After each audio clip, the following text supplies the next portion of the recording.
100% Chelsea, Everton 2, Chelsea 0. A great game for me to return. At least we went out. Had a good time last night.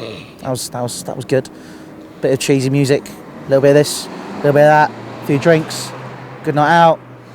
And then Don't see that shite, yeah. Top 4's done. Top 4 is done. That's our game in hand gone. For those that don't know, we have now the same amount of games, and we can't. Like, the thing is, like, you and me got a lot of stick the other day, like, for criticising Sarri.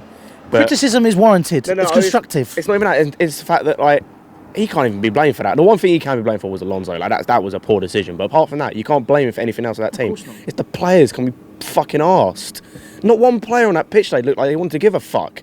Even the players that we normally look to and say, oh, you know, even though some players are playing poorly, they give a fuck. Hazard was shit. Like, he just offered nothing. Pedro was shit. Higuain didn't offer anything. Hazard was closed off, though, to be fair. Yeah, he was marked out of the game. With that, I just want to counter that because he was poor. I'm not going to say he wasn't. But that also walks hand in hand with the fact that there was a 2 or 3 man squad of players marking Eden Hazard out of the game, meaning that when he'd look up to left the pass, there was someone there. That was a tactic used by Everton. It was effective. There's no the people are saying Hazard disappeared, all this stuff, all that. If you want to talk about that, go look at the statistics for Eden Hazard versus other top 6 players. That's just what I'm going to leave there. You know, look at him versus Mo Salah. Look at him. Obviously, Sadio Mane is head and shoulders above everyone at the minute. He's a fantastic player. 11 goals, 11 games. But Eden Hazard is a pivotal player for Chelsea. We saw it against Wolves, but he got marked out. It was effective. In terms of Higuain, in terms of the other players, I agree. I think there was Higuain for me. That's how I felt about him for a few weeks. I don't think it's because he doesn't give a fuck. I think that's a wrong. No, like I think the players do care in terms of they want to play football and whatnot. But it's like most everyone's talked about this mentality thing. It's like how can I don't understand it. How can we be such a flip-flop team? We go to City or they come to us and we beat them 2-0. It's City in the cup. It's a 0-0 draw. We put pressure on. We nearly get something in that game. Tottenham in the cup. We win. Tottenham in the league when we need to win to stay in that top 4 race. We win. Games like this. Games like Wolves. Games like Leicester. I don't understand it. And it's the players just aren't there. The players aren't right.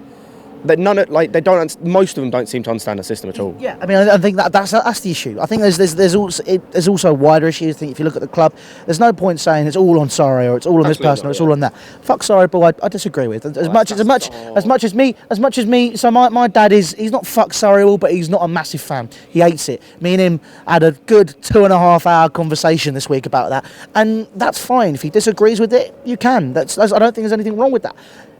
The thing is, there has to be an open dialogue. And I think the fact remains that there is bigger issues at Chelsea. Sarri, yes, he is one of them. Not saying sorry and sorry, blah, blah, blah. Before you go down in the comments, like you didn't in the fucking preview and you didn't fucking listen, I'm not saying it's all on Sarri. I even like the guy, to be fair. I actually like the guy. I like the style of football. I find him really stubborn. That's because I'm really stubborn. But like pissing me off. The style of football. To be fair, all those that say fuck Sarri ball, that means in principle, on a basic level, you hate Pep Guardiola's style of football. You hate the Barcelona style of football that's so successful. On basics, the basic fundamentals of both systems are the same. But this isn't even that system. It's not ready. It's baby steps. That's exactly. People go fuck Sarri ball. We're not even seeing proper Sarri ball because the basic fundamental is exactly the same as the Barcelona of that great era. The Pep Guardiola football is basic stuff. It's the basic system, but we're not at the level to play that football because the players we haven't got. Saying fuck Sarri ball is pointless because it's not Sarri ball. And then because we haven't got the players, it's the board because the board aren't investing correctly. They aren't widening the market. We don't have a director of football, which is another big issue. Look at Monchi Sevilla. Look at his influence. Look at Juventus. Look at all these great clubs that have directors of football that have influence. That's the big thing. We're run wrong. And I'm not going to say that Sarri is not at fault. He is. But so is everybody else as well. I'm really glad you brought up Monchi. Monchi was linked to Arsenal. Go and read the report on the fight. Literally, a few days within the link, 5 players were talked that were going to go to Arsenal. Within days of that deal being announced or their possibility of that deal. It's beggars belief. It really is. It's like, you look at directors of football, they have a knowledge of what they want to do. They go, right, we want this player, this player, this player, this player. Even Everton, they have had a poor season, but they got a director of football in, they went out and bought quality that would help the team. Not this shit we're seeing from our club. So what would you do differently? Honestly, new owner at this point.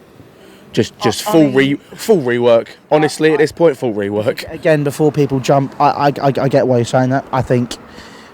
I only say that because the communication ain't there. Yeah, exactly. The argument is that because, for example, we were speaking to people, and you know, you look at it.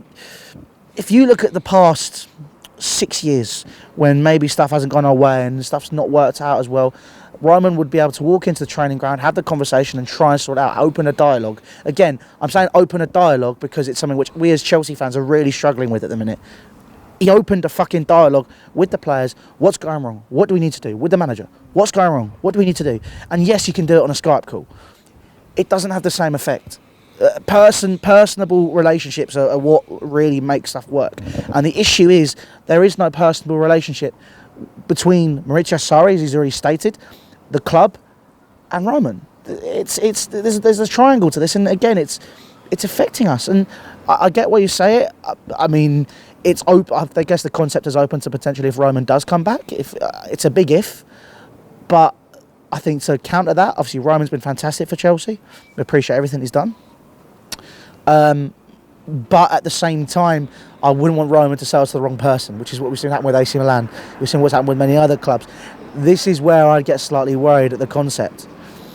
And I think there's stuff that needs to be open, and maybe if Roman does stay in charge, that's when we need to look at it and go, look, we need to find a way around this. We need to figure out the important people, get on a plane to wherever he is, Israel or something, fly there, have the conversation, fly back. We've got the money. Obviously, it's not exactly sustainable. Next season. Yeah, no. Well, look, we've got the money, and I mean, you might kill a fucking couple of polar bears with that, but we've got paper straws now, so it's all right. But look, at the same time, look, it's kind of a case of we just need to let's figure it out. And I agree, a rework is needed. But other than that, mate, what else do you want to add? I just want to add to the point that I think Europe's there's no point. There's literally no point at this point. Europa League I can't be arsed with again. Playing dead teams every single month. What's the point? Just it's the same problem in terms of we ain't got the squad depth, and then the benefits of it we can't even use. We can't win it. Can't get the players in that we would attract by Champions League football. What's the point? There's no point anymore.